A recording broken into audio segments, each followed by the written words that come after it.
ஒரு அழகான காடுல சுத்தமா ஓடிக்கிட்டு இருந்த ஒரு ஆறு இருந்துச்சு. அந்த ஆற்றுக்கு தினமும் ஒரு பெரிய நல்ல மனசுள்ள யானை தண்ணீர் குடிக்க வருவாங்க.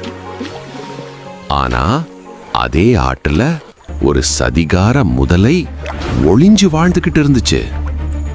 ஒரு நாள் யானை தண்ணீர் குடிக்க ஆற்றுக்குள்ள இறங்கினான். அச்சச்சோ, முதலை திடீர்னு வந்து யானையோட காலைய கடிச்சிடுச்சு. யானை வலியில ஆன்னு கத்துனது. முதலை நீருக்குள்ள இழுத்துச்சு. அப்போ யானைக்கு ஒரு நல்ல யோசனை வந்துச்சு. நான் தண்ணீர்ல பலம் கம்மி, கரையில தான் நான் ரொம்ப பலசாலி.